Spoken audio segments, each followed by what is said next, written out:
Bhaskar Joshi. Good evening, ladies and gentlemen. A very warm welcome to all of you once again. And I recognize the presence of very senior police officers of Maharashtra, Mr. Sati Sahani, Mr. M.N. Singh, Mr. Kamal Kashyap, Mr. A. Roy, Mr. Jeevan Birkar, and various other serving police officers also here. And our Commissioner of Police, the guardian angel of the city, Mumbai City, Mr. Datta Parsalgikar is also here. I welcome all of them and all the others who are the disciples and followers and relatives and friends, admirers of the legendary Rooshikumar Pandya ji. I met him as the FRRO in the old 100-year-old Schindler's lift in my office in 1987. He had a Canadian passport. He stayed there for 20 years in the US and other places. Maybe he went as a 15-16-year-old boy and stayed there and picked up all the skills which was extolled in the AV. And then he had come there for renewal of his visa. I picked up because he was very differently dressed, very differently dressed, and he looked very magnetic kind of a personality. I took him to my office, offered him a cup of tea, and later that resulted in such a kind of a friendship that he used to come wherever I was posted and used to deliver lectures at his own cost. Bandara, Chandrapur, very far off places he used to come and speak. A master communicator, a legendary teacher from the age of 15-16, and what all he has done, whatever I wanted to say, all that has been said in the brilliant AV made by Rajan. Once again, Rajan, you have done a brilliant job. You have made me speechless. So I don't have to speak about Rooshikumar Pandya. I appreciate Rajan for having done. So I will just leave this place after introducing today's speaker. Shri Shamal Datta used to be our Director Intelligence Bureau, and he belongs to the Indian Police Service. He studied MA in Political Science from Calcutta University, joined the IPS in the year 1965 and joined the West Bengal cadre. 11 years he worked as Superintendent of Police in various districts like Cooch Behar, Jalpaiguri, Darjeeling and other places. He worked as a Deputy Commissioner of Police in the Kolkata City Police, then joined the IB and grew in all the ranks, and then he became the Special Director. At the time he had gone to the Special Protection Group meant for the protection of the Prime Minister and the past Prime Minister and various others, their families. He was the director and helped them in establishing traditions of a brilliant nature. Then he came back to the IB as Special Director and became the Director Intelligence Bureau, and he worked there from 1998 to 2001. After retirement, the government recognized his talent and they made him the Governor of Nagaland. He became the Excellency Governor of Nagaland, and he worked there until a full term, that is Jan 2006. Since then he settled in Calcutta. He is a voracious reader, writer, speaker. I requested him to come and speak the anti-terrorism series of seminars I had arranged. He had come to the NCPA in 2009, and it was a mesmerizing kind of a lecture. I listened to him with rapt attention, and I was looking forward to an opportunity to bring him here to Mumbai and listen to him. So I'm more selfish. So that's why I've arranged this, I've undertaken to do this and requested him to come. I'm very grateful to you, sir, for having readily agreed on my request to come here and speak. Now, after retirement, he's been reading, writing, speaking, and on various subjects like security, intelligence, and political and international development. Today's subject is very topical, and after much discussion we have come to an agreement that he would speak on that very topical subject called a perspective of 21st century security challenges. It's going to be a scintillating lecture, and I am very grateful to him for having come here to address. And I request Mr. Shamal Datta to deliver the third Rooshikumar Pandya Memorial Lecture. Thank you.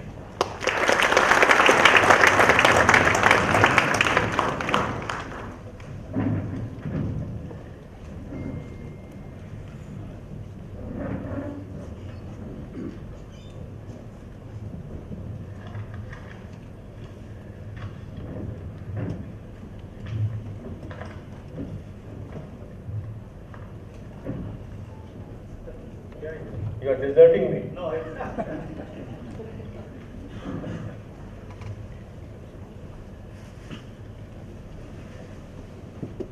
Mr. Bhaskar Joshi, Mr. Ballab Bansali, Sanjeev Shah and dear Shivanandan, ladies and gentlemen. I am indeed honored to be here on such a solemn occasion which marks the celebration of a life which lived for others. I am indeed very grateful to Shivanandan for giving me this unique opportunity to be here to talk about a person I had not met, neither I knew. But after seeing the video presentation and having read a resume on his achievement-filled life, he was a master communicator par excellence. And he really mesmerized the people who came in touch with him. He touched the lives of many people from all across the world. And his magical skills were mostly in the field of management and human relations. I offer this presentation of mine to the memory of Professor Rooshikumar Pandya as a mark of my deep homage. Ladies and gentlemen, the topic I am going to discuss or present before you today, you have to have a little bit of more patience than what is required normally. It's a subject which is topical and which tries to present before you the dimension of the challenges of the 21st century in the field of security.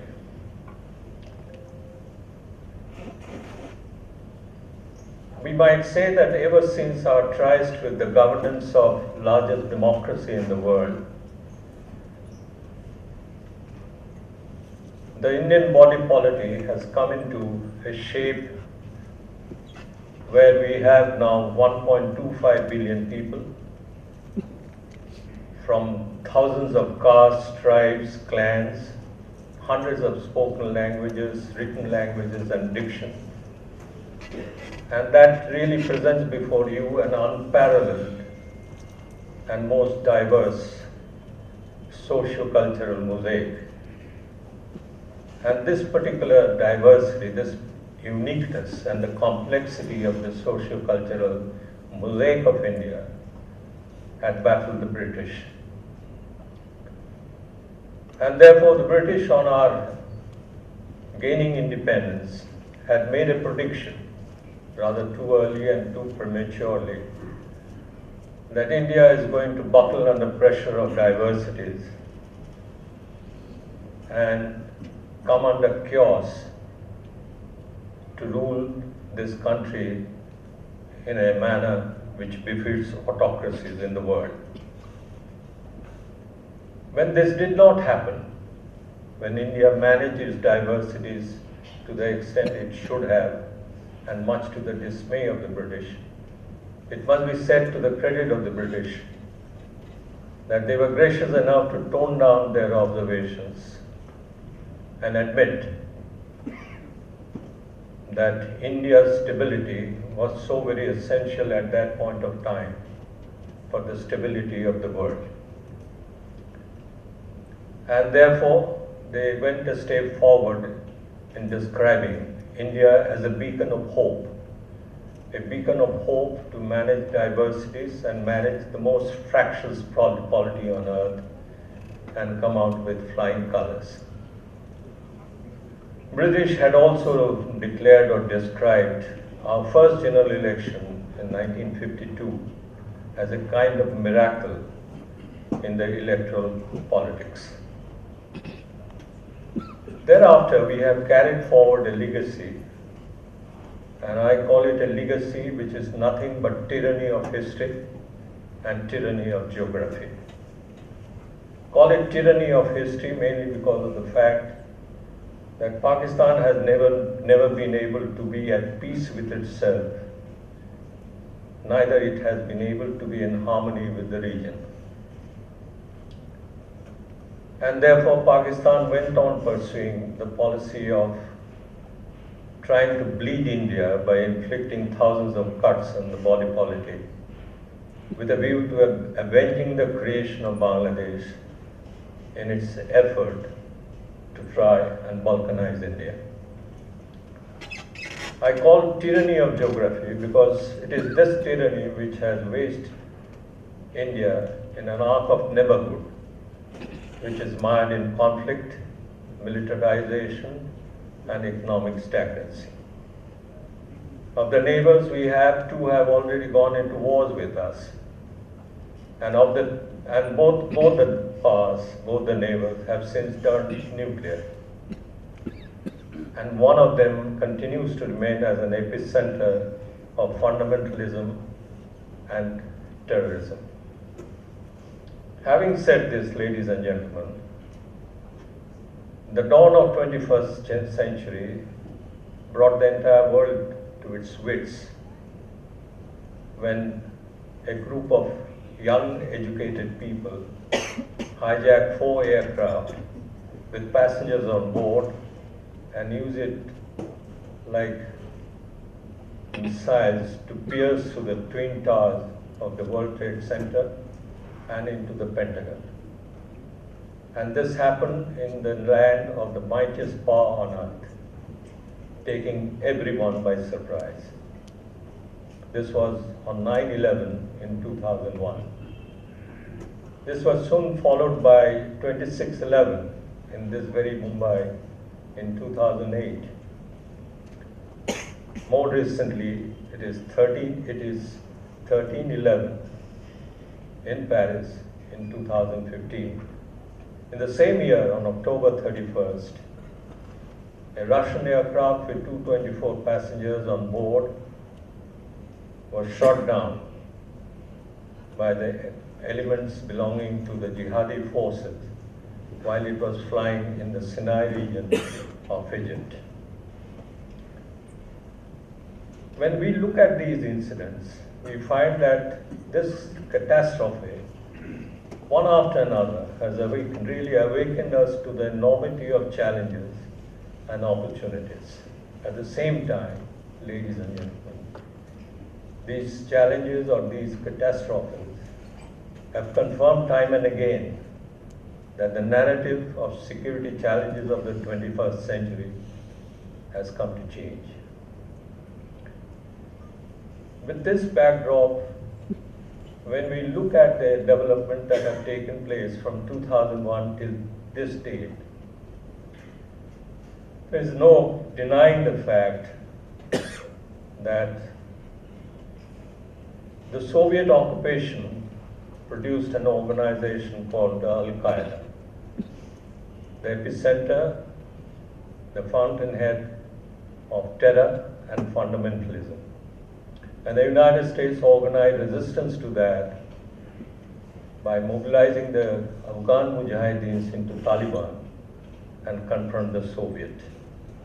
On political level, the United States decided to make skillful use of Wahhabi doctrine in order to convince the Afghans that Wahhabi doctrine and communism cannot go side by side, because Wahhabi and communists are actually poles apart from one another. Having said this, ladies and gentlemen, if 1978 gave to the rise of Al-Qaeda,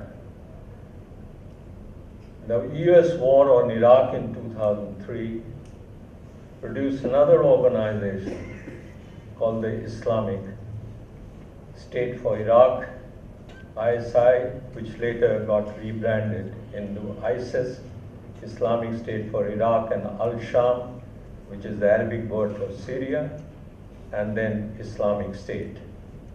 The nucleus of all these three quick transformation of this organization was actually the Al-Qaeda in Iraq. And this Al-Qaeda in Iraq was formed under the leadership of Abu Musab Zarqawi, a Jordanian, a great disciple of Osama bin Laden, who decided to he didn't decide to de-link from Al-Qaeda, but give it a special shape under the banner of the Al-Qaeda of Iraq. Unfortunately, he died in an action in 2006, and thereafter it got merged with what we know today as the Islamic State. Now, this Islamic State has since been able to establish its territoriality for the first time among the Islamist organization by bringing to the people that caliphate is no more a utopian concept. Caliphate may very well exist on earth, and that Islamic State has come to prove by establishing its command and control over swaths of territory, both in Iraq and Syria. It was at that point of time there was a Nusra Front which was working under the present chief of an Islamic State, Baghdadi, which was fighting on behalf of the rebellions against Syria, President Assad. And therefore, immediately after the formation of the Islamic State, by rebranding it, it had control over swaths of land, particularly in the area which falls in the Tigris and Euphrates river basin. And today they command and they claim that they have about 8,100 square miles area under their control, which is roughly claimed to be the size of United Kingdom. Having established this, the Islamic State brought about tremendous sense of urgency and importance to the fulfillment of its objectives. And the objectives are overthrow the apostate regions in the Muslim world, bring about unification of the Ummah, that is the Muslim community, and establish a world caliphate all over the world so as to ensure political, religious, and military authority on Muslims of all the world, of the entire world. Now, third thing that they tried to impress on the people is that under the doctrine of immigration, Islamic expansionism has been described as nothing but a counterpart of jihad. And Islamic expansionism would mean that you try to ensure submission to Sharia laws by those who do not believe in the Islamic philosophy.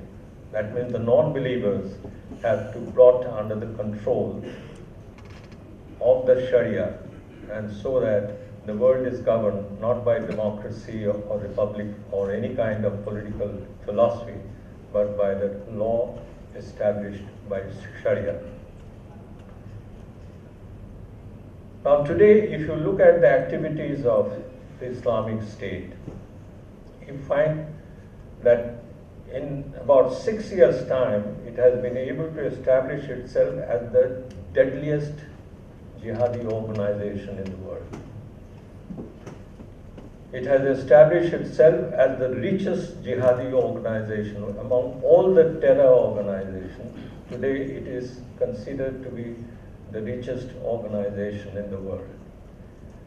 Now, its main focus as of now, apart from many other things, has been on how to indoctrinate the people belonging to the Ummah, influence them to join the rank and file of the Islamic State so as to carry forward its jihad in different parts of the world. Now, in doing so, we find that it has brought about a kind of scare, lure, and seduction by really highlighting its genocide activities, which have been through the social media, showing beheadings of non-believers and mass executions of those who don't believe in their philosophy. As a result, ladies and gentlemen, we have to admit and we have to acknowledge the worst sufferer of this Islamic State movement has been the Muslims. The worst affected countries are the Muslims. And the Muslim countries today almost face a moment of truth. How do they manage themselves? Because according to the documents of Islamic State, the political borders of the Middle East are going to be obliterated since these were created by the West in the 20th century. And therefore, apart from the sectarian divide that it has brought about, the Sunnis themselves, though ISI is propelled by the philosophy of Sunni domination, the Sunnis are very concerned, and particularly the countries in the Middle East, because IS today has a network of connections, network of contacts and sympathizers in as many as 50 countries in the world. And they have been able to show that they can operate in any part of the world in North Africa, Europe, Asia, and the Middle East, either on their own or with the help of the lone wolf, or by leveraging their strength that exists in other parts of the world where they have the influence and control. Therefore, on the one hand, while they are trying to propagate their philosophy, on the other hand, large sections of Muslim population of different countries in the world are getting alienated. And in fact, through the social media, they have been able to create a scare, but not so much of a following that they want. When we go through the documents that they prepared, we find that India is definitely targeted as one of the near and distant enemies fit for attack. And India, they are interested because we constitute the second largest Muslim population, number one. And even the demographic strength of the youth in India is very, very attractive to them. Because the entire publicity of this propaganda campaign of the IS, the target is the youth, and it is this vulnerable section of the Ummah, of the Muslim community, which they are targeting. And what we have seen in the neighborhood of India, there is recruitment reported on behalf of the Islamic State from the borders of Afghanistan and Pakistan. In fact, they claim that they have a unit in Pakistan. Then we find that recruitment has been reported from Pakistan, Afghanistan, Maldives, Indonesia, Malaysia, and Bangladesh. As against that, ladies and gentlemen, we have reasons to feel comfortable that so far the investigation has shown that 100 youth from the Muslim community have come to notice, evincing some curiosity or interest in the social media, which is beamed right 24-hour basis by the Islamic State propaganda machine. And of these 100, the NIA, according to the latest report that I read in the paper, and I have reason to believe that there is nothing wrong about the reporting, they have taken about 24 members of the Muslim youth into custody for interrogation, and some of them have revealed the establishment of Khilafat-e-Hind units in some parts of UP, and these arrests have been reported mainly from Karnataka, Maharashtra, Uttar Pradesh, then Telangana, and places like that. So considering the fact that we have the second largest population in the world, and out of that only 100 or 24 have come to notice for having shown some interest for the Islamic State activities, there is a comfort. And ladies and gentlemen, another thing we should bear in mind is the fact that there are Senate sections of Muslims, and number is not limited, number is very encouraging, who have been trying to combat this radicalization of Islam, radicalization of religion, by trying to take the campaign to the Ummah that look, our battle is not with Islam, our battle is within Islam. And therefore, you have to bear this in mind and come to grips with the actual problems that this particular menace has thrown up. And therefore, responsibility lies with us. And if responsibility devolves on us, we have to set the house in order. And we have to set the house in order by trying to question the people who show intent for radicalization of Islam, and question their audacity to do that, and try to prove and propagate among the members of the community that Islam is nothing but a religion of tolerance and of peace. So therefore, against this backdrop, I personally feel that any tinkering with the communal equilibrium that we have amounts to an act of suicide. And the senseless utterances, rhetoric, and irresponsible acts on the part of some of us do not bode well for the situation that we have placed ourselves in. And therefore, such kind of propaganda, such kind of utterances and statements actually undermine the efforts of senior sections of Muslim in the Indian community to try and deal with the problems which are extraordinary in the manner they have to do. And the earlier we try to control or put a check on that is better for the situation and is better for better handling of the situation we are dealing with today. The worst and the fiercest target of the Islamic society is the West, because it faces the most awesome kind of resistance from the United States-led coalition allies, which has been able to cut into the domain of their control and influence. And they are worried about that, and they are concerned about the fact that militarily they are getting overstretched, and they're very concerned to keep certain core areas under their control so that they are not able to face further reversal.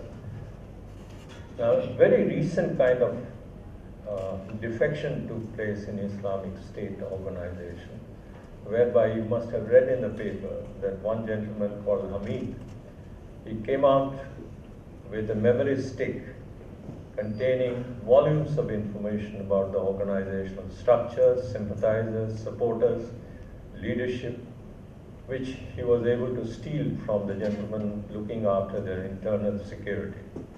And that memory stick has been handed over to a British correspondent, and that has made them somewhat unnerved, because they find that their own house is vulnerable to espionage by the Western or British forces. And they are also worried about the fact that there is consolidation of forces in the Middle East to try and deal with the Islamic State in the manner that their political borders remain intact. And there is no denying the fact that Islamic State is not going to stop or not going to abandon their idea of enacting medieval period with the help of modern weaponry and by using vulnerable sections of youth, children and women as kind of cannon fodder for the grand designs to establish the worldwide theocratic nationalism.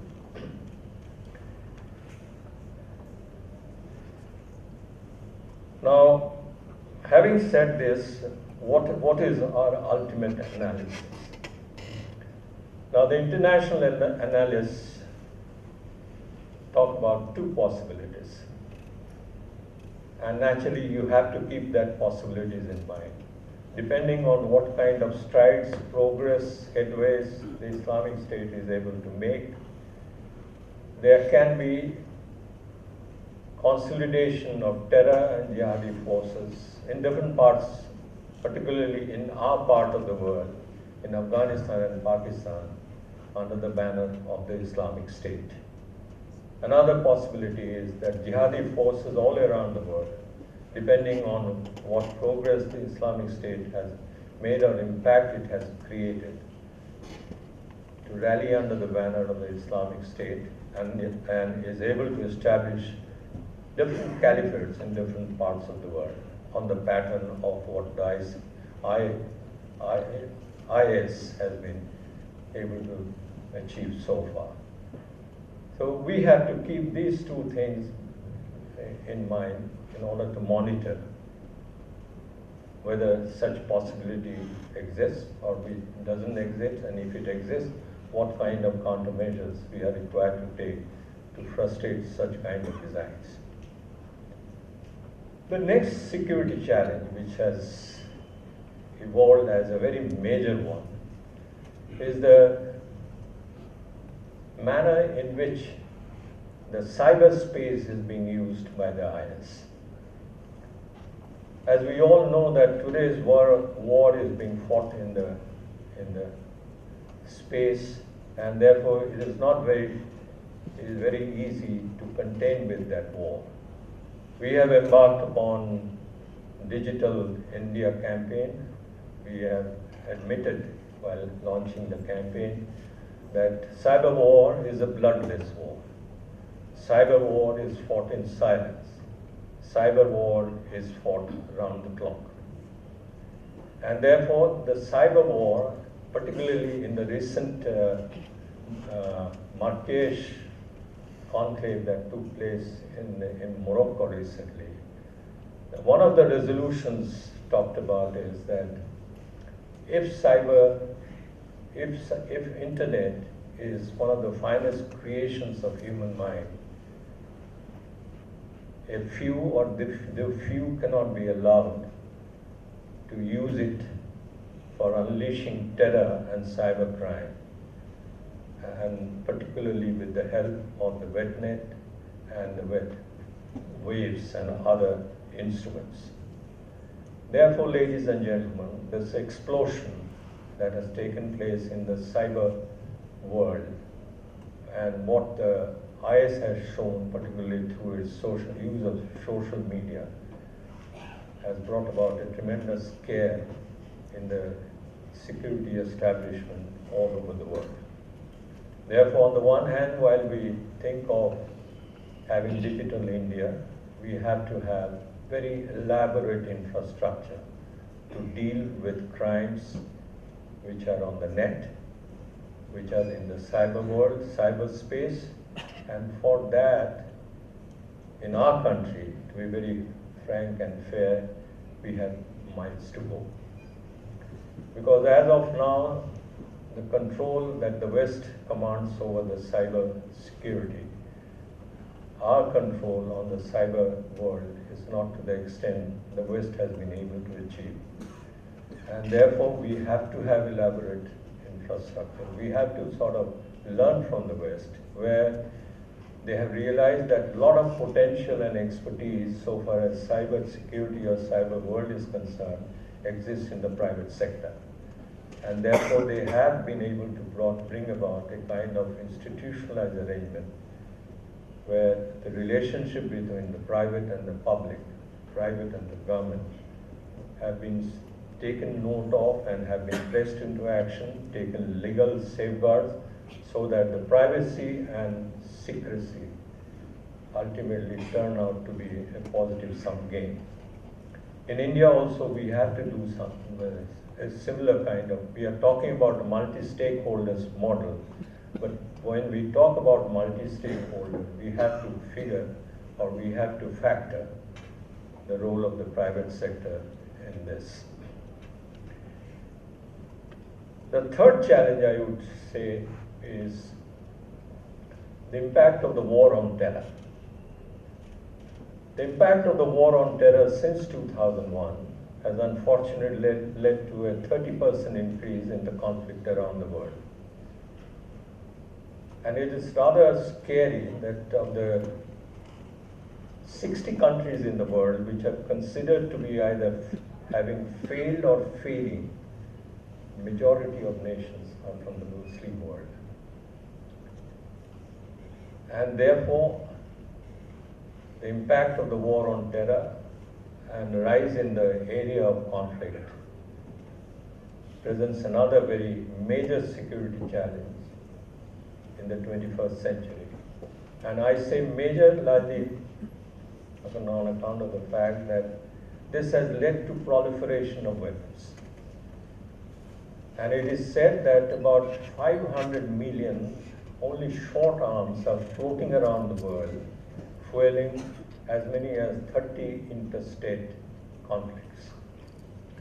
About 5 lakh people die in the world around the year, every month, in the use of small weapons. Now, while we have a kind of regulatory mechanism to deal with proliferation of nuclear weapons, elimination of nuclear weapons, we do not have any such mechanism as of now, even today, to regulate the movement or the smuggling of the small weapons. A sinister dimension of this particular challenge is that it has got mixed with organized crime, and mainly the drug trafficking and money laundering. So it's a combination of terror, jihad, organized crime, money laundering, and drug trafficking, producing an explosive mix which has varied manifestations and caused tremendous problem for the security agencies or establishment to deal with this challenge of the 21st century. And in this context, I may also tell you that the international analysts have borne in mind that when the IS is so active in the cyber world, should the world be very concerned about the possibility of the IS accessing the nuclear secrets. And therefore, the safety and security of the nuclear sites and nuclear architecture is also very, very important. The fourth aspect I would highlight before you as a security challenge which is emerging, particularly after reservation, market reforms, and globalization. And the classic examples are the incidents that have been reported from Gujarat, Haryana, Jharkhand, and other places. I am referring to the agitations on the basis of caste, which has now transformed into agitation of new middle class emerging in society on account of reservations, market reforms, and globalization. Now, Haryana presents a classic example of that new emerging middle class challenging the old middle class represented by the land-holding class of Haryana society, whereby they are questioning the domination, the supremacy, and unfortunately this land-owning class has not been able to make much of a headway because agriculture has suffered and the globalization has not taken care of their miseries or their problems to the extent it should have. And therefore I remember during the reservation agitation, there was a stigma factor which made the land-owning class refrain from asking for a cut in the reservation quota. They thought it's below their dignity to ask for reservation. They are now forgetting that and now trying to go after the work which was considered to be reserved for the so-called untouchables some years ago.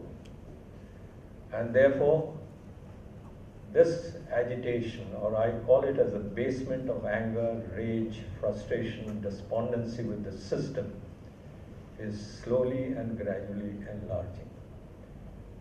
And unfortunately, those associated with that state of anger and rage happen to be the youth. So from agriculture to universities that we are witnessing today as kind of outburst of human emotions in the form of rage and violence. That outburst is unfortunately or fortunately representing the voice of the aspirational class. Therefore, the aspiration that has been created in the country is now boomeranging, because they find that the aspiration that they have been sort of influenced or inspired to have is not getting met, and they are therefore unhappy at the tardy progress or tardy pace of improvement that is taking place, and it is widening the gap between the aspiration and the reality. Now, when I talk of these protests or these outbursts of the younger generation, I request you to bear in mind that the dynamics of these protests by the youth, the dynamics of the outburst of the youth are different from other outbursts. And this is different from others mainly because of the fact that ultimately it is nothing but the very idea that catches on, and that idea that we are going to protest, we are not going to take it lying down. Invariably, it has been seen in the recent past that the idea festers on the net. And when it festers on the net, it slowly and gradually spreads. And when it spreads on the quiet. And while spreading on the quiet, the growth is exponential. And before we could realize the growth, the mobilization or the anger has already hit the streets, taking the law enforcement agencies by surprise. And this outburst clearly signaled, I call it the rise of new generation. And when you have this rise of new generation, you have to know who forms that new generation, who is part of that new generation. And the idea is nothing but to convert individual action into collective action for creating an impact and for creating a change. And who consists of this is aspiration or the new generation of India today. They are youth, demographically strong and well spread, alert, educated, tech savvy, sensitive, powerful and potential, and they have the courage to take on the failure of the established leaderships and that of feckless institutions. Because they want to feel, they want that we have a right to be counted, and therefore we have nothing to lose. So take on the challenges, and if you ask me, it is a clear signal to the political class that you have to change. You have to go beyond electoral politics and think about a change which you have to implement. Having said this, there is another development that has taken place and going to create, or already creating, tremendous challenge for the 21st century. There is an emergence of new economic geographies around the world. And these economic geographies around the world are nothing but the creation of globalization. Ever since liberalization and globalization, what has been seen is that there are islands of growth, development and prosperity. And these islands of growth and prosperity have created a kind of a lure factor whereby youth particularly want to feel that they have the freedom of choice and the liberty of action to move out of their places of birth or residence and go out across the coast of the land, try out how is the other side, how is the greener pasture across their own areas of residence. And when they think of that, it is giving rise to a kind of an immigration problem, whereby the countries which are receiving them are feeling a lot of stress so far its own resources are concerned, and it is creating a kind of unrest in that particular society.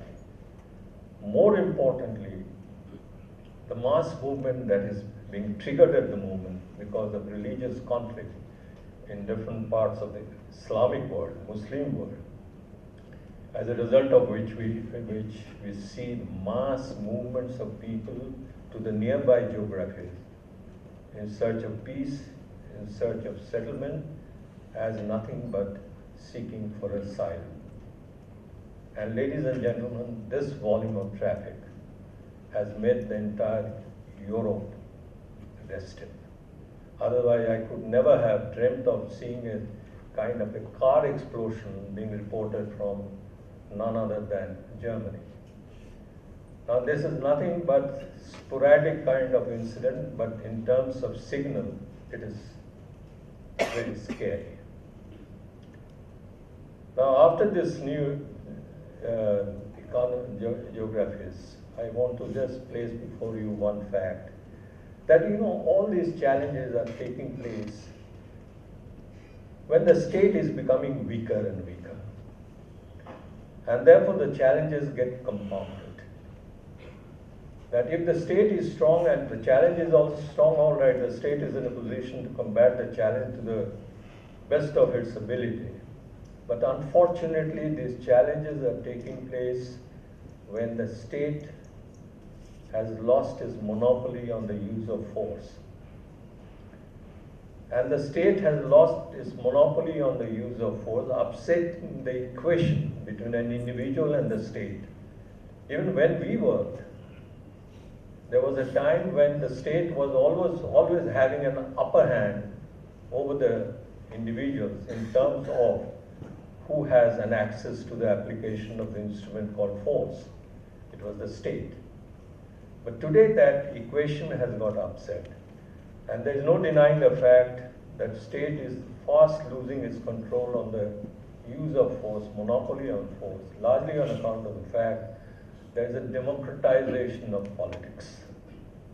And this democratization of politics has led to mushrooming of civil society action groups. I'm not finding fault with the civil society groups, but this is the reality on the ground. And there are civil society groups which feel financially, organizationally, and psychologically strong enough to challenge the state.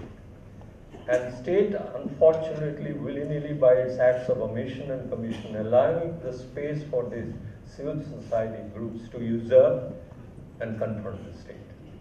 And any time you try to confront the state takes a serious step back, thinks for a while what to do, but the movement that is gathered in the way gets dissipated.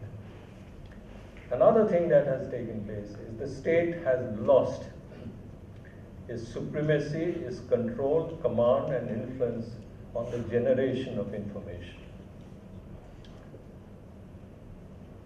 And when it is losing command on the generation of information, it is losing command on its safety, storage, security, and dissemination. And in today's world, cyber world, in the cyberspace, this is taking place at a much faster pace. And you have to bear in mind that India happens to be the third largest internet community in the world. So when we are able to become the second largest, what dimension of this problem is going to assume before the security establishment. And therefore, ladies and gentlemen, finally, I may tell you that ultimately our commitment is to the Constitution. Our commitment is to the rule of law. Our loyalty is the nation. And we believe in the civilizational legacy of universal brotherhood, Vasudhaiva Kutumbakam. And we do not, in fact, India does not belong to the world which believes that we have only three gods, one which speaks in Arabic on Friday, Hebrew on Saturday, and Latin on Sunday. We believe that God speaks in Sanskrit and many other languages, including Arabic, Hebrew, and Latin, all round the week and all round the clock. And we also believe that our God makes no distinction between his children. Our God counsels tolerance, universal brotherhood, and understanding. On the same theme, I'm reminded of the saying of Swami Vivekananda in the 19th century, that he mentioned, or he said, we want to take mankind to the place where there is neither Vedas nor the Bible, nor the Quran. Yet it has to be done by harmonizing Vedas, Bible and the Quran. Now with this backdrop, today's security establishment job has become such stupendous that we have to think of replacing the 19th century security structure, improve upon the 20th century policing, and bring about such kind of reformative changes which not only make the law enforcement agency very strong, but also puts in place the international security structure on the ground. Because today the response of the police cannot be episodic or cannot be reactive. And these two apparatus called law enforcement and internal security, which is nothing but both sides of the same coin, have to work in tandem. Ultimately, it is the law enforcement which will constitute the main bulwark against crime, violence and disorder. And it is this bulwark which has to be strengthened by enacting reforms, by doing things which make it strong enough to be proactive in thinking, anticipatory, intuitive, innovative and creative, backed by aggressive intelligence mechanism and the legal process which brings about prosecution, investigation and the speedier justice. Because ultimately in this 21st century, you have to deal with threats and dangers which are unknown, which are unheard of, which are unexpected, uncertain, unpredictable and unprecedented. And the leadership of today's security establishment, I'm reminded of a saying said that it is more than in any system, it is in democracy that the police leadership has to be equipped with wisdom, courage, vision, and cerebral prowess to think ahead of the time and intervene beyond the curve and do the interdiction. Therefore, this kind of leadership is necessary to bring about uniformity in police response and uniformity in police action, without which we will not be able to create an enlightened leadership in the rank and file, which really brings about an awakening in the entire structure of security.